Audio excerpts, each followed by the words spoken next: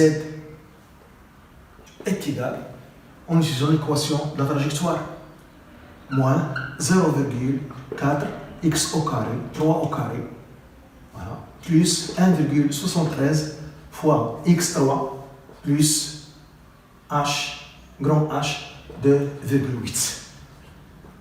Donc on trouve 4,09 mètres.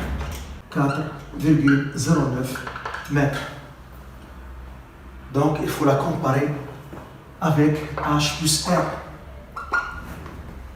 Donc H 2,4 plus le rayon du ballon, plus le rayon du ballon, le diamètre divisé par 2. Donc 19 cm en mètres fois 10 pouces moins 2 divisé par 2 égale. On trouve, voilà, 2,495 mètres. On voit donc que Z est supérieur. Donc, Z est supérieur à H plus R. Ça, au niveau du gardien. Maintenant, au niveau de la barre transversale. Si, par exemple, le ballon passe par ce point, ici G, le centre d'inertie du ballon, Z, c'est l'ordonnée de centre d'inertie du ballon G. Donc, pour que le ballon entre dans le but, il faut que Z plus le rayon doit être inférieur ou égal à H'. Donc, on calcule l'ordonnée de centre d'inertie du ballon au niveau de la barre transversale. Au niveau de la barre transversale, l'ordonnée de Z est égale, donc moins 0,4 x c'est 5 mètres, 5 au carré, plus 1,73 5 plus 2,8. Donc on trouve Z égale 1,45 mètres. 1,45 mètres. Donc on calcule Z plus R est égal à 1,45 plus, on a donné le diamètre, 19 cm fois 10 pouces moins 2 en mètres sur 2 égale, on trouve 1,545 mètres doit être inférieur à H'.